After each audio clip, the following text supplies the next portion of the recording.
The New York Mets opening weekend is over. We have a lot to go over, the good, the bad, and the ugly. So let's get into it. Roll the music.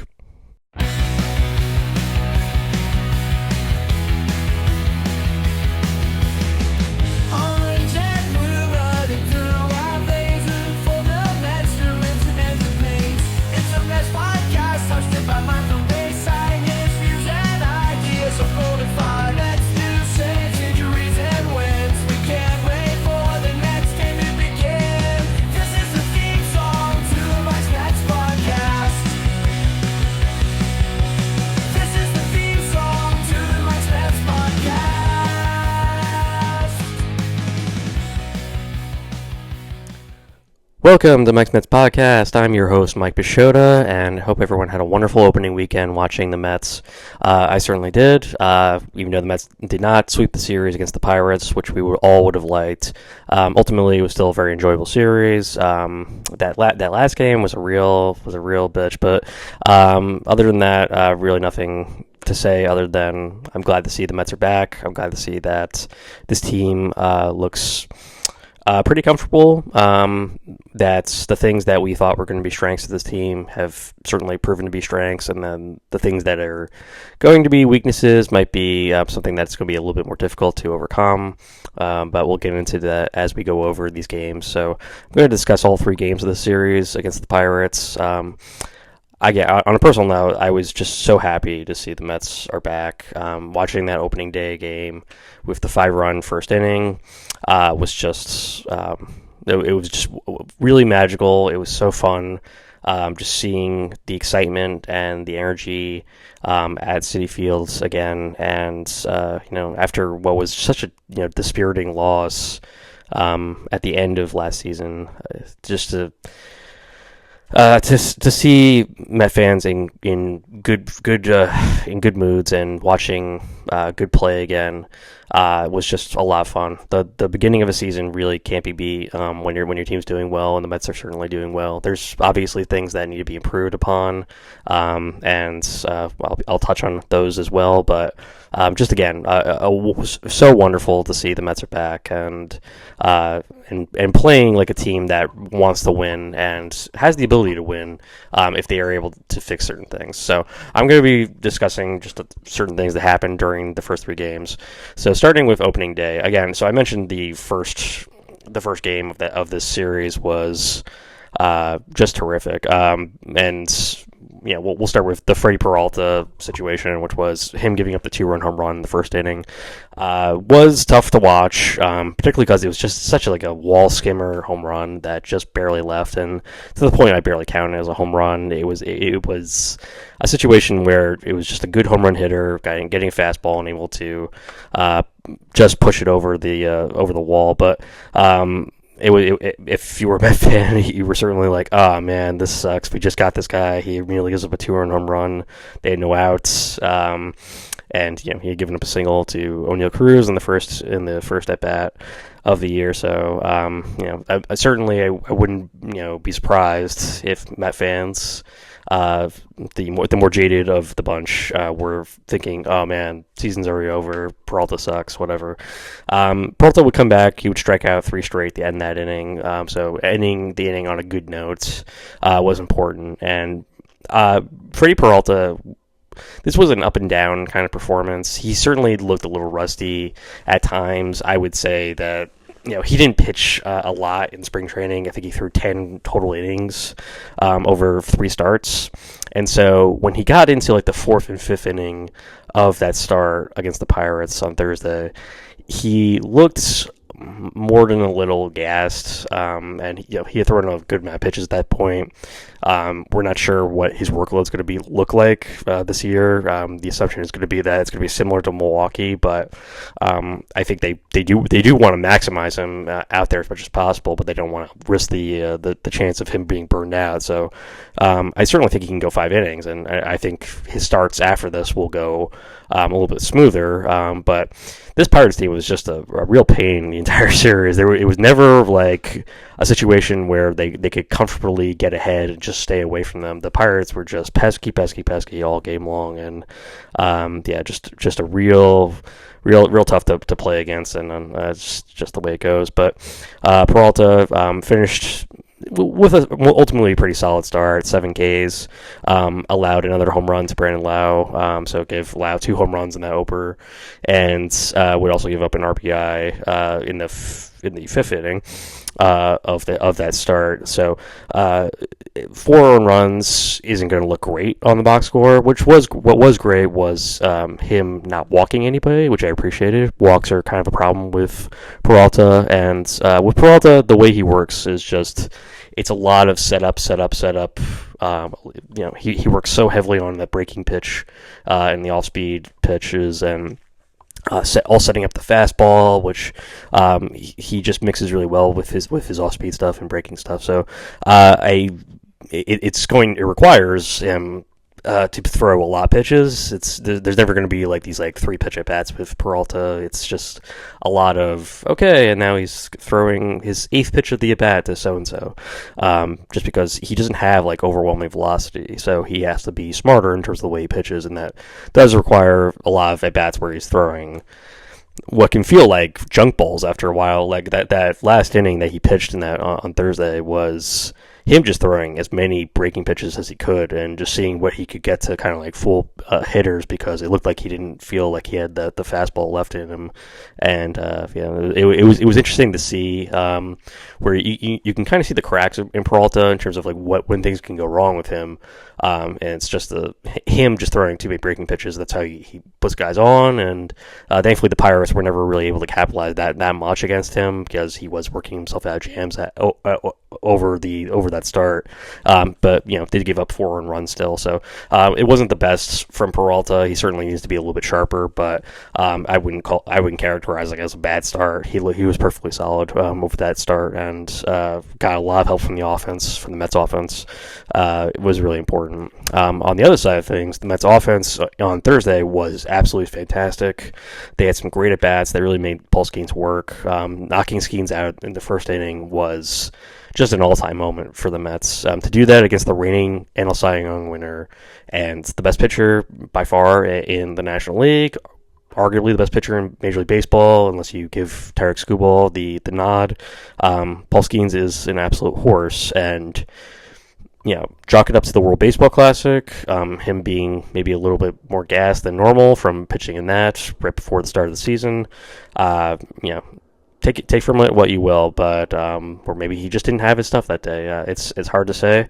We'll go into a little bit later, with Nolan McLean's first start and the similarities between their first innings. But I thought the way that they did the most damage was not what ultimately was the biggest shot of the game, which was a 3-run triple by Brett Beatty to give the Mets the lead in that first inning. But I thought it was the way that they just continually would just let Skeens throw pitches out of the strike zone. They weren't giving him the chance to get them out. They were making him work. It wasn't the opposite way, where they were taking swings at pitches that they couldn't hit. Instead, they were like, we're going to make you throw it to us in the strike zone, and then we're going to hit you, because we can tell what you're doing right now isn't quite right. So we're not going to help you beat us. We're going to let you beat yourself. And that was an important part of it. The other important part was O'Neal Cruz absolutely screwing Paul Skeens. And Cruz certainly heard it in every capacity, from social media to the Mets commentators running him down as many times as they could. O'Neal Cruz was just feeling it, and he deserved it. Listen, in center field, that whole inning, that whole first inning should have been 2 runs maximum for the Mets, and it should have been a 2-2 tie going into the second inning, and probably Paul Skeens stays out there for another couple of innings at least, despite the amount of pitches that he had thrown already up to that point. But I certainly think he could have, if he had any kind of competent defense behind him, Skeens probably works his way through that jam that he had. But it was a bases low situation. It was a deep drive by Beatty that off the bat you knew was going deep to center field, and Cruz started in like 2 steps and then realized that it was going over his head, and he wasn't able to make the adjustment, and went right over his head all the way to the wall, and the Mets scored 3. It was an embarrassing moment, not nearly as embarrassing as the next at bat, next pitch to Marcus Semien, his first at bat as a Met, and he would pop a fly, right, easy fly ball again, a can of corn that most center fielders would make. Not O'Neill Cruz, who lost it in the sun, famously or infamously, did not wear sunglasses that day, and just completely lost it in the sun. It fell. Semien would dig out an extra base, get to second base, and another run would score. And now the Mets are up 4-2, and Paul Skeens looked absolutely pissed. There's really no way to say. Like, he looked like really angry the next at bat, and Carson Bench felt his fury. Bench was absolutely overmatched by Skeens in that first at bat of his career.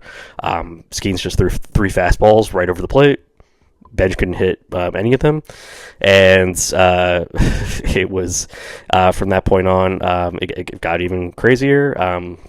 Skeens would hit Alvarez, and then in the next at bat right after that, and that was it. And all of a sudden, Paul Skeens was out of the game. People were absolutely stunned. It was nobody thought the way that game was supposed to start. And though Skeens took all the earned runs against him, again with competent defense, again it was a bases loaded situation.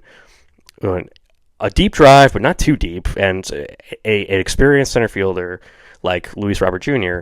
would have been able to make that read off the bats. That hit from Beatty was going to go deeper, and pretty much every veteran center fielder, when it's a hit off the bat, you're always going back first. You don't go forward like that. It's always a mistake to do that, and that's just Cruz's inexperience at center field, where he just isn't really a natural player at that position. So I don't blame him. I never thought it was a good idea for him to put him in center, but they don't really have anywhere else to put him. I think he's probably more suited for corner outfield, but that's just me. Other than that, it should have been a in that case a sac fly, which all the runners advanced after that. They had 2 men on, and then so it would have been 2-2 at that point, and then the next pitch was a pop fly off the bat of Semien that anybody should have been able to make. And again, he showed his inexperience by coming out there, and he didn't know how to really play that towering fly ball in the blinding sun, because it was like midday, and he just totally misplayed it, and that's what happened. And again, it should have been 2-2. And probably Skeens stays in that game, but just absolutely incompetent defense on his part by O'Neill Cruz. Following that inning, which was one of the crazier ones in the history of the Mets for like an opening day first inning for both teams, we got to see Freddie Peralta look really sharp from that point on. I didn't mention Bo Bichette had his first at bat as well in that game. In that first inning, had a sac fly, drove in Lindor, who was on third base after Juan Soto had singled, and Lindor had walked. And shortly after that, the Mets got their first ABS challenge win due to a borderline ball strike situation that was ultimately called a strikeout on Cruz. So another loss for Cruz in that situation, but historic. It was the first ABS challenge win for New York of the ABS era. So great start for the Mets. Brandon Lau would then hit another home run for Pittsburgh. So 2 home runs for Lau. He was just an absolute killer for them all season long. He looks like a great pickup on the part of the Pirates to get Brandon Lau. We saw some great defense by Luis Robert Jr. Luis Robert Jr. had one hell of a series, and we'll get into the more of his heroics later on. But he made that a fantastic diving catch in center field. They're really going to appreciate his defense, his range in center field, and was really, really good for them in that first game. Had some great at-bats. Marcus Semien, I'm already liking a lot. His hustle is really important to this team, and obviously his up the field defense, up the middle defense is going to be really good for them.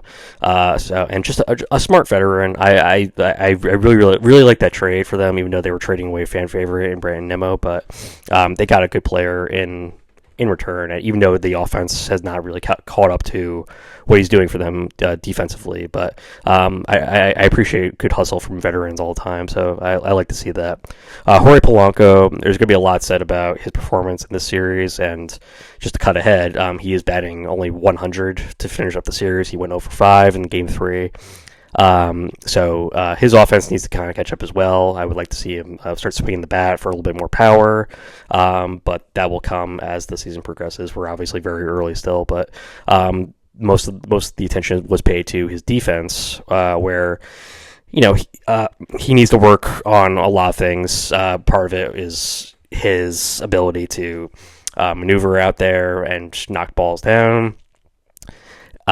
He's not terrible. I will say he's perfectly solid. Just watching him, I was like, I couldn't really tell the difference between what he was doing and what Pete Alonso probably would have done, other than be, I guess, more confident out there. But some of the plays that Polanco made in this first game as a Met, I was just like, oh, okay, I could see Pete Alonso doing that same thing. So I can really.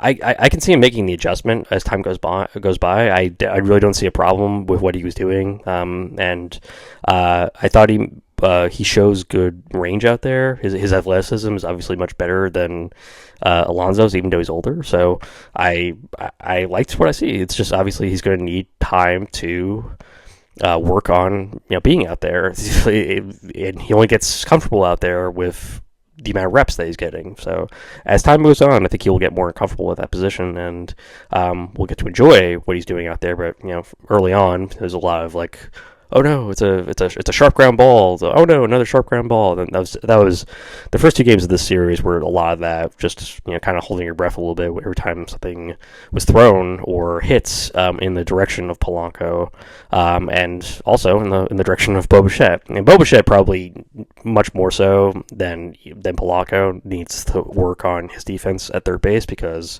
it's also a new position. But Bichette's biggest issue thus far has been his throws the first, which in the first 2 games of the series were kind of works in progress. He's doing a lot of like holding the ball too long, and this is kind of like what David Wright used to do. Not to compare the two too much, but Wright would also do that thing where he would just kind of hold the ball for a little bit long, or he'd do that thing where he would just he would touch it twice before he would actually throw it.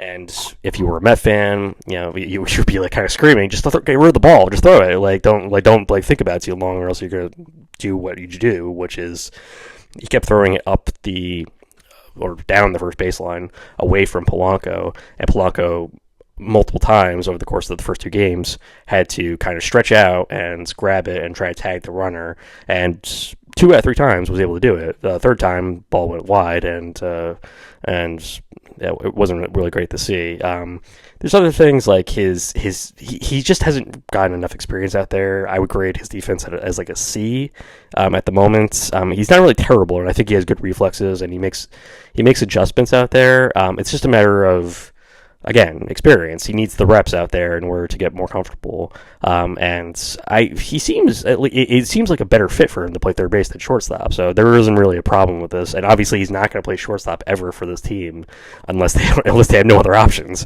So it feels perfect for it to move him over to third, even though probably second base is a more apt move for him in terms of like where he wants to go, because he should be playing second base probably, but because they have Semien and Semien's the much better defender, you move Bichette over to third base where he should theoretically transition well to. Also, second base would be better. Third base is a decent alternative, but he should never play shortstop ever.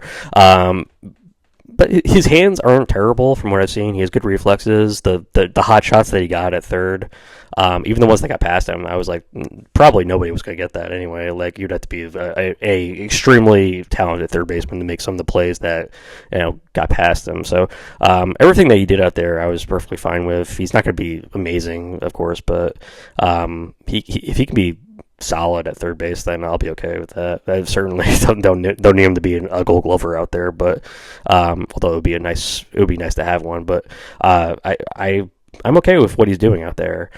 Offensively, not so much, but we'll get into that in a bit. But we also got to see Luis Robert Jr. get an RBI single in that game one. Francisco Lindor walked 3 times. Juan Soto would get his RBI single for his second hit of the game. Tobias Myers had a really good game in relief after Freddie Peralta left after the 5th inning. They brought Myers in, gave up a home run, but settled down after that. He pitched 3 really solid innings for the team, and that's going to be an important role for them, having that swingman out there who can just kind of step in and pitch multiple innings for this team, kind of like Max Kranick last year, where in that role that he was doing so well in. I really enjoyed that having that player out there who can just kind of soak up and make sure that they don't have to burn their entire bullpen in the first game after the starter goes 5 innings, was just really helpful to have. And I really liked what I saw from Myers, who looked really competent. Of course, the inning after that, Carson Benj would hit his first career home run. It was a great drive off the bat. Loved what I saw from Benj. Just the way that he took that approach, and it was just a breaking ball that just went right over the middle of the plate. Benj rocked it, and ball was out of there. Fantastic piece of hitting by Carson Benj. And then Francisco Alvarez absolutely annihilating his first home run of the season, the very next at bat. It was a really good game for Alvarez, who had a couple of hits, and I'm really excited for Alvarez, where I think he's going to have a fantastic year. That was part of my predictions for 2026 in my last video, so please check that out. But I really liked everything that I saw from Alvarez in this game. His ability to go to the opposite fields, and of course the titanic power that he has. He really is in a really good shape for this team, and the fact that they're able to bat him 9th in this lineup, when he's probably better suited to play like to bat 5th or 6th, is just really great for them. They're really deep, really deep group this year, and I'm really excited. Other than that, obviously the Mets won this 11-7, 6 RBIs by the new Mets that game, and we saw Carson Benj get his first stolen base as well, and Luis Garcia make his debut. Garcia took a lot of L's this series in terms of the way that he pitched. He got tagged for a few earned runs.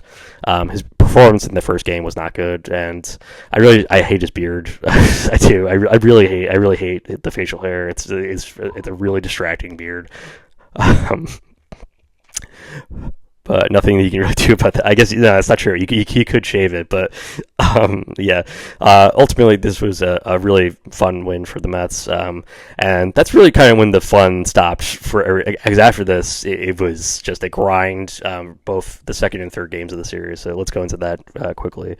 So game 2. Again, I got a note, but Bo Bichette shows good reflexes and hands at third. Polanco is a work in progress at first, but he's at least recovers quickly on any misplaced grounders. And then David Peterson making his first start of the season for the Mets. Peterson got rocked in the second half of the year. First half, all-star. Remember, I mean, he was an alternate, but he was put onto the roster as a late addition, but. still an all-star, and he had a really great first half, and a lot of people kind of forget that because his second half was so terrible that those last 5 or 6 starts of the year for Peterson were just miserable, and it was tough to watch. But I think Peterson can be really good at times. I think other times he can be really bad. It's a matter of his breaking stuff is really working, and it was in this game. He had good snap on his curveball. That was really important, and they need it. In the games where Peterson is pitching, because he's so ground ball heavy in terms of what he's doing, they really need Bo Bichette to kind of step up in those games. And the amount of base hits that were or balls that were being hit in his direction, you were kind of just waiting for something to go wrong, because his defense was really bad in this game. He made a wide throw to first again, and he just struggled the entire game, really. He did make some nifty play. I mean, he made a really nice sliding grab for the third out in the second inning. I thought that was impressive, and everything was just was just I need him to be a little bit more confident, and he will get more confident, but it's just a matter of the amount of reps that he's going to require to kind of get confident are going to be considerable, because he just doesn't look very comfortable out there. And of course his offense is a big problem, which we'll get into in a bit. But I want to talk about Brett Baty, because other than his 3-run triple in the first game, his approach and the way that he just appears, I don't know how to explain it, but he just seems like a different player than he did even last year. And forget about 2 years ago, when he just looked extremely uncomfortable at the plate, uncomfortable in the field. Everything just didn't really seem to be working for him.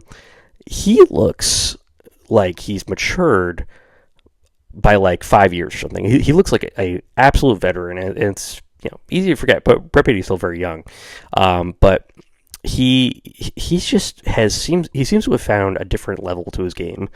And not obviously he can go 5 for 5 or in any of these games, and he wasn't crushing the ball other than his triple in the first game, but he just kept doing things. He got a bloop single in this game, a stolen base. He seemed to be kind of doing a little bit of everything. He played first base in the third game of the series, and I just think he's really matured as a player. It was really great to see. I'm really excited for Brett Baty, and I hope really good things are happening for him this year.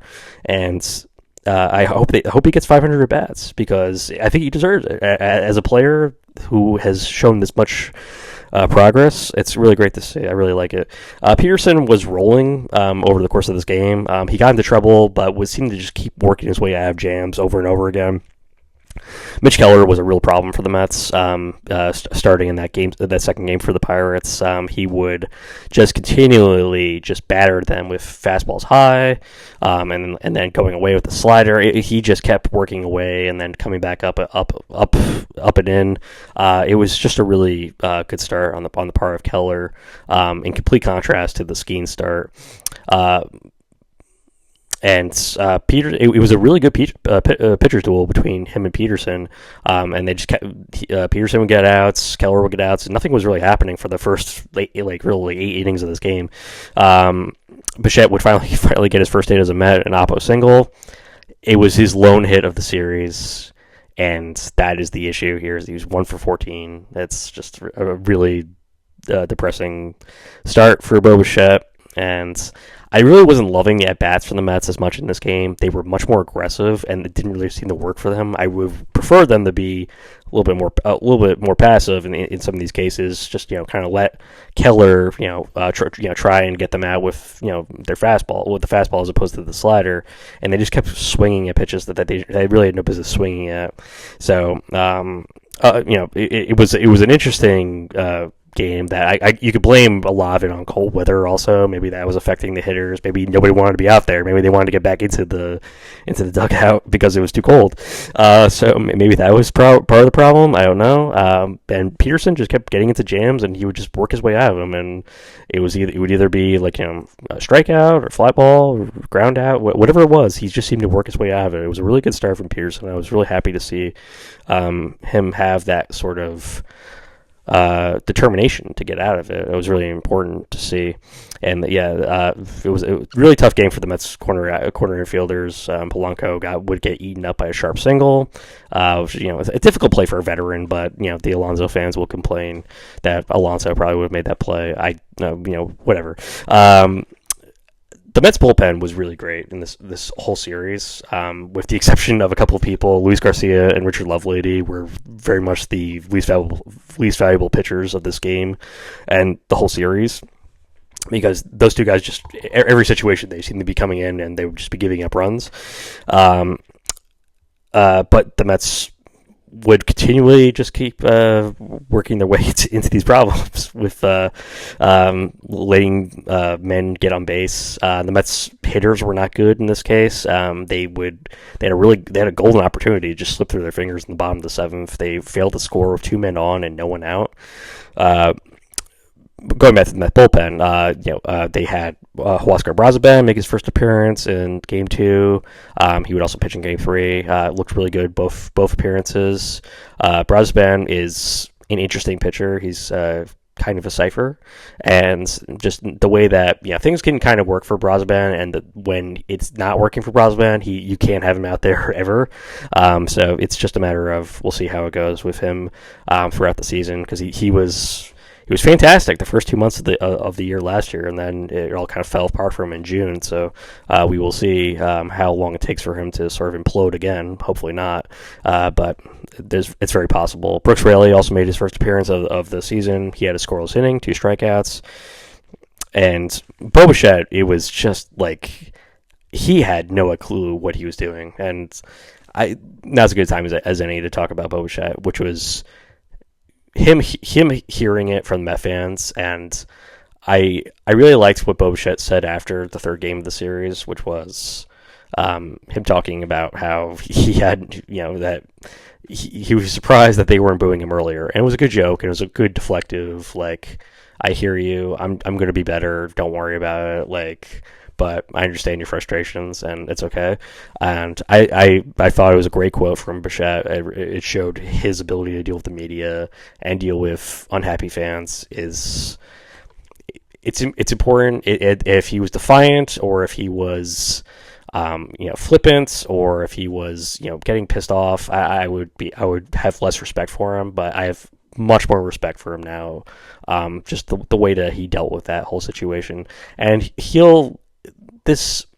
with Bichette's a very free swinger. That's really not like that. This shouldn't be shocking to anybody, but if you're not familiar with Bichette, he doesn't walk a lot. He doesn't take like in terms of the way that he plays, he's always going to be swinging the bat out there. And in this particular bat in the second game was just really terrible. He got 3 sliders, all 3 were out of the strike zone. He swung at all 3 of them, and he wasn't anywhere close to these pitches. So he just looked incredibly uncomfortable the entire game, in Game 2 and Game 3.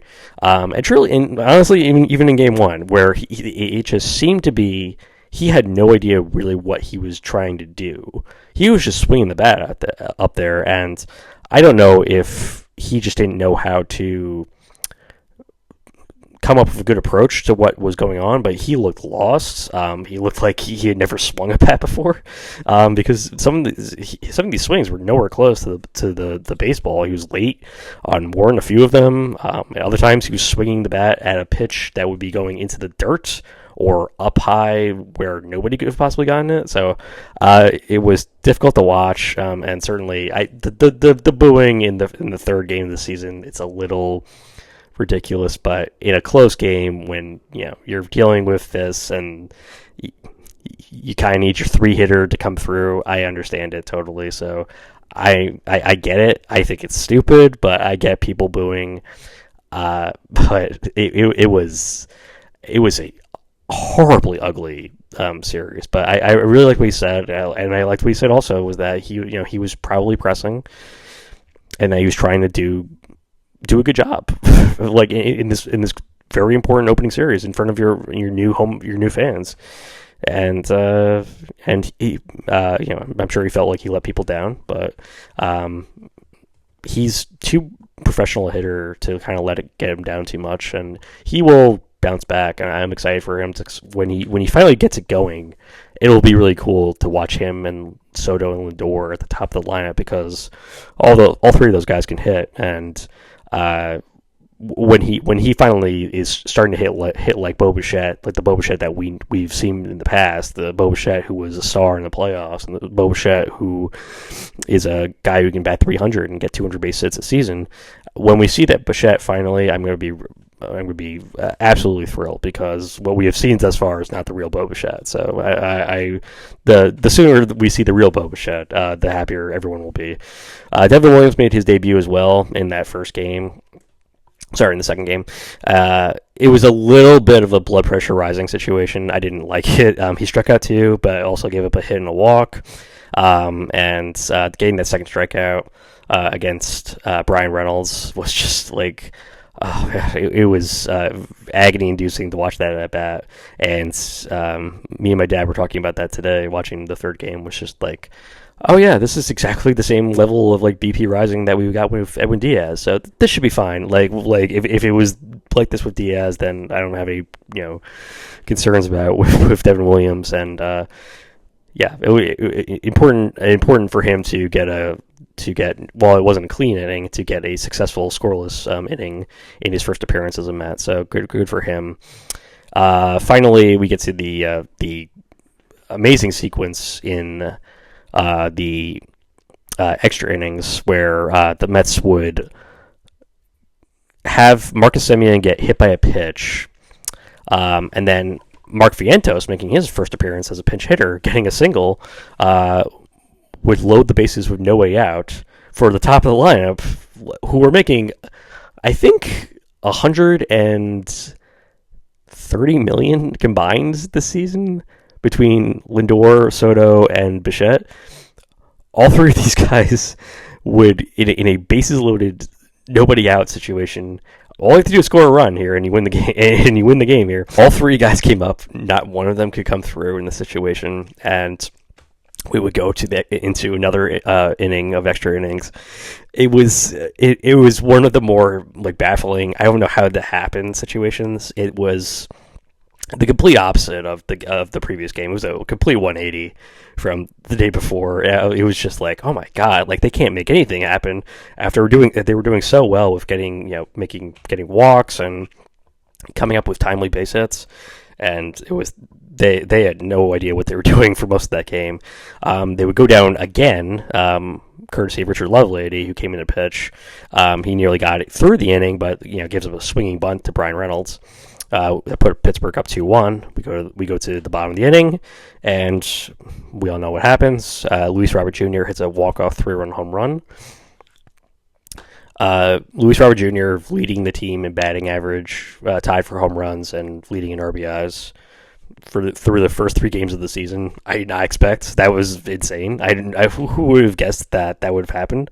But it did, and it was a hell of a shot by Luis Robert Jr. Also, for people who think that superstition doesn't work, I stayed in my kitchen watching that whole sequence in the bottom of the inning, and I was like, because I was not having any success sitting on my couch watching this game, so I left the living room. I walked over to my kitchen. I watched the rest of the game from my sink doing dishes, and what do you know? The Mets won. So absolutely, superstition does work. You heard from me. Watching him hit that 3-run home run, all of a sudden from my kitchen, watching that happen was just absolutely crazy, because I was like, oh my god, they actually won. That was amazing.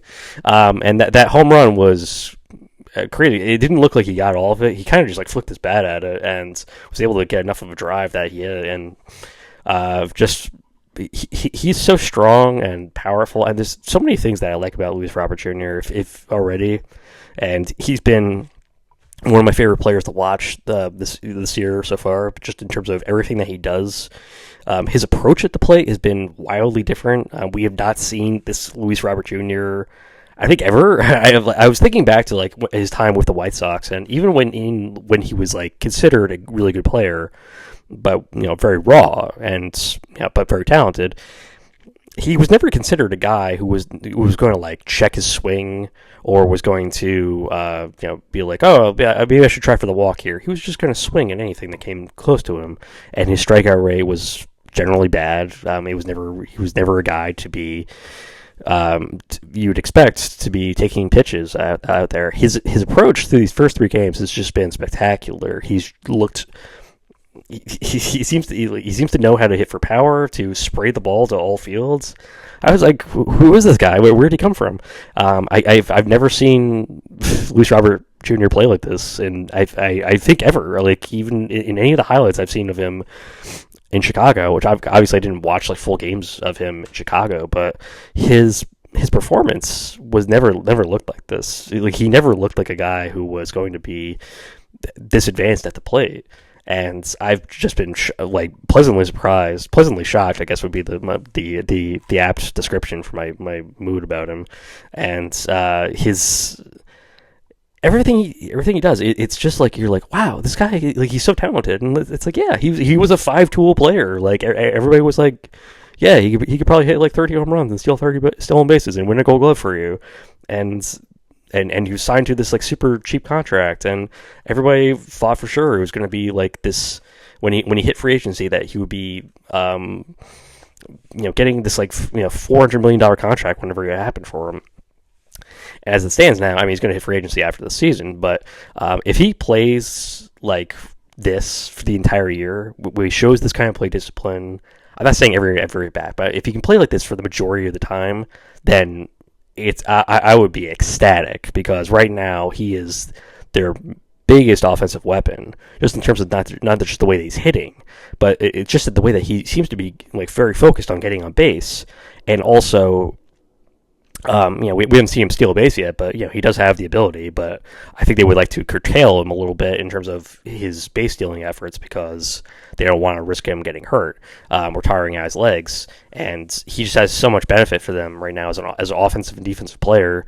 He's seems to be helping this team immensely, just the way that he's playing right now. So it's really amazing. I was so happy for him and really excited. That was it could be the steal of the year if it turns out to be he's anywhere close to this for the entire season. I would be amazed. Really incredible. And let's wrap it up with Game 3. Nolan McLean making his first start of the season, and tying this back to the Skeens performance in the first game, McLean was also notably wild in the first inning. The difference maker here was the Pirates not being able to take advantage of McLean's wildness. He would walk the first 2 batters to start the inning. He looked a little unsure. I don't know if it was the wind or like kind of like it was a really windy day that day earlier today, so I don't know if that might have been the issue, but he wasn't really locating his sinker well, and was able to get out of that inning with only allowing 1 run, which it felt like the way that he was pitching for the first 2 batters, you would be shocked that he got out of that with just allowing 1 run, but he was just really impressive for them. This other guy, Legensky, for the Pirates, looked like Nolan Ryan out there. I was like, who is this guy? Like I've never heard anything about him, but he was absolutely dominant. He struck out the side twice against the top 3 hitters of the team, and it was like, where did this guy come from? Why is he so much better than Nolan McLean, who was also really great in this game? But McLean pulled a complete 180 in the second inning. He looked incredibly better. I don't know what it was in that first inning, but he refocused himself in a major way. He struck out 2 batters that inning, finished with 8 strikeouts for the game. His sinker and off-speed stuff looked just way better as the game progressed. And with McLean, it's easy to forget, because McLean is so talented, his stuff is so good, that even in his debut start last year, he walked multiple men. Like he wasn't really sharp in terms of his control and his command. He's never really been sharp with his control or command, even in the minors. And it's just kind of the way that you're like, we're just waiting for him to sort of reach a level where he can improve on that, because right now he just looks like a guy who's probably going to walk like 50 or 60 guys by the end of the year, and that's. There's really nothing they can do about it. His stuff is fantastic. The way that and he's so smart in the way he pitches. But I was really glad that he settled down after that, because those first two batters he looked really lost. I don't know what the issue was, but again, it was just the way that both those guys, Skeens and McLean, because they had pitched in the World Baseball Classic for Team USA. I was concerned. I was like, oh my god, did Team USA curse them? What's wrong with these guys? They can't pitch now. And I was really happy to see McLean settle down after that point and get through that. Just the way that he pitches is just so smart. I love it. Really, nothing would go well for them from that point. For the entire game, this was an absolutely disgusting. From a play discipline way, from the first game, with the way that they were playing, so they had 10 strikeouts in the first game, but drew 9 walks. So they were playing this really smart. The second game, it wasn't quite as good. The strikeouts stayed up, the walks went down, but it was tolerable. I think it was 9 strikeouts, 6 walks, if I'm remembering correctly, maybe something less. But it wasn't terrible. This game was just was absolutely horrendous. So it was. I just going back into the box score now. So it was 16 strikeouts by Mets hitters in this game. At the top of the lineup was really the worst, where Lindor, Soto, and Bichette combined to strike out 8 times in this game. And but 16 strikeouts against 2 walks is just terrible. And you can't expect to win a game if you're going to play like that. You can't be just swinging everything. And it didn't matter if it was Legensky or not. It was Dennis Santana coming in and pitching against them and striking them out in those situations as well. It was Montgomery pitching 1 inning. He struck out 3 batters. Yoram Ramirez struck out 2 batters. Matson struck out 2 batters. It was every inning. Guys were just going down swinging, and I don't know what it was. Their approach really sucked in that third game, and they deserved to lose. Honestly, it was really bad. This end of the game was crazy, because I was driving home from my parents' house for that final inning, so I was listening to this on the radio, and this insane appearance where Soto, or rather, Lindor was able to get on base. Soto hits this deep drive in extra innings that nearly ties the game, and it's a double for Soto. They send Lindor for some asinine reason. I don't know what the hell they were thinking there, but they send Francisco Lindor in a nobody out situation, and they send him from first to home.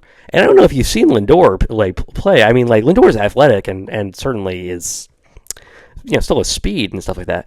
But the way Lindor's been running this whole game, this whole series, it's been a little gingery. I don't know if he's just not quite fully he had a weird spring training, obviously, because of the injury that to his hand, but he doesn't look like he's totally in playing shape yet. So I don't know if that's the case or not. Maybe he's always run like this, but there was something the way that he was running where it didn't look like he was running full speed in a number of these situations where he was either advancing the third or whatever it was. It looked like he was kind of running 85% as opposed to 100%.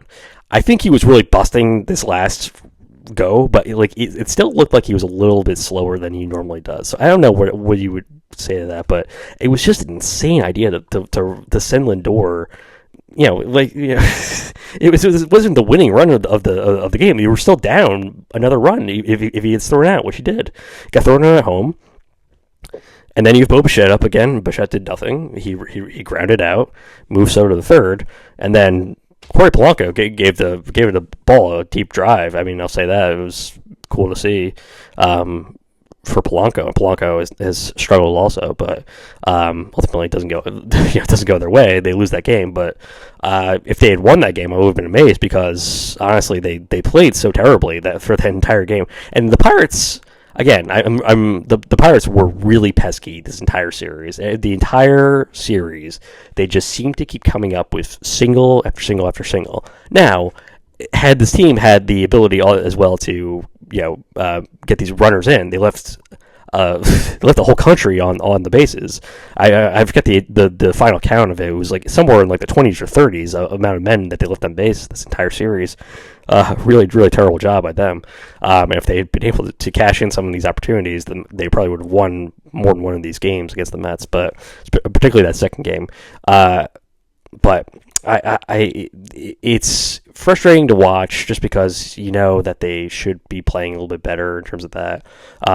If they do not get that strikeout to walk ratio under control, they're going to be in a world of hurt by the end of this season. So I need to see them play a little bit more like the first game as opposed to the second and third game of the series where things were starting to trend in a worrying way already. And then of course Bo Bichette, this is not going to be the same. It's like Bichette's not going to be a bust. Let's get this out of the way now. He's not going to be a bust. He will get over this. We saw this with Soto last year. We saw it with Lindor in his first year. We saw it with Carlos Beltran in his first year. We've done this already. Like, we don't need to do it every time where we have these guys who are obviously all-stars, and we all have like these like Jason Bay panic like every time now of anything going like remotely wrong with a player in their first like few games, and everyone's like, oh, it's Jason Bay again. Like they signed it, they got a lemon, and that's the way I'm like, do you understand the differences here? Like a Bo Bichette who's 28 years old and and is an all-star and a guy who hits 300 pretty much every year and just has a knack for hitting. And obviously it was just pressing here, but we have to hit the panic button already. And I get it that people are frustrated, but you gotta just like chill the F out, okay? And so I really need people to sort of like find their inner whatever and just get their stuff together, because I just don't want to deal with like the constant like, oh man, well, Bichette sucks. I'm like, he's not gonna suck. He's gonna get better. And then when he does get better, you're just gonna like forget that you said anything about it. I'm not mentioning anybody in particular, but yeah, it like we understand what this is like right now. And right now, certainly he isn't playing well. It was a bad series. I hated it. I hated watching it. Like I was not happy with anything, but I have long-term perspective, so I know it's not going to be like that forever. But obviously, he really needs to get it together soon. I would hopefully by tomorrow, maybe. And I don't know what it was with his approach. His approach sucked this entire series. Let's say that his approach sucked. He doesn't personally suck. His approach sucked, and he's got to fix that for himself, or else he's gonna keep hearing it from overzealous Met fans early on the season. So plenty of things to work on. They just have to be smarter in terms of the way that they're playing, particularly the offense, because the pitching has been pretty good thus far. I've really liked what I've seen from the brief appearances that we saw from Peralta, but also the other two stars in the series from the Mets, Peterson and McLean, were both excellent also, and the bullpen has looked pretty sharp except for a couple guys, and both those guys I don't really have any like problems with, but I think Luke Weaver has been good in the appearances that we saw from him. Tobias Myers, of course, the MVP of this whole series was definitely Luis Robert Jr. That's no question. From the offensive side of things, from the pitching side of things, I would say McLean, just on the basis of this start, was just in the way that he recovered and immediately looked like the ace that everyone has been predicting and projecting for him all offseason. The way that he recovered, it was just really great to watch. And home runs are going to be a problem with McLean, certainly, as are walks. These are two things that he really desperately needs to improve upon. But he when he does improve upon those things, he will be a Cy Young candidate. I have no question about that. But yeah, really interesting series. My main takeaway is that it's just, let's be a little bit smarter in terms of the way that we play, because the way that they played in the second and third games was just really sloppy, and they need to tighten that stuff up, because that first game, their approach in that first game was just the exact model that they need to follow. And if the pitching is as good as it was in the second and third games of the series, then they're going to win a lot of games. It's just a matter of them being smart in terms of the way that they play. So I'm really excited for what we're going to get for the remainder of the year from the Mets. And if it's looking like the first game, it should be great. If it's looking like the second game, it might be a little bit more of a concerning situation. They do not want to follow this trend of game three, because again, the Pirates are not that good a team. They should win probably like 75 games this year. Maybe like 77, 78 if things go their way. But what happens when they play a team like the Dodgers or a team like the Cubs or the Phillies? You gotta be smart in terms of the way that you play those teams.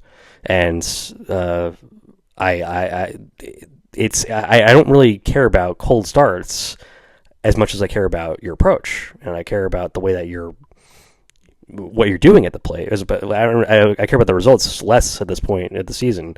I care about what you're doing at this point. Like if you're just going to swing at everything, you're going to run into a lot of problems. So hopefully things will be a little bit better. They have the Cardinals to play next. I'm looking forward to that series, and looking forward to more winning things from the Mets. So let's hope that they can win another series, maybe a sweep this time, and let's keep the good times rolling, hopefully. So hope everyone had a wonderful weekend. I'm very happy Betts Baseball is back, and we can really start to enjoy this season. I think it's going to be a great year, and I'm really looking forward to it. Let's go Mets.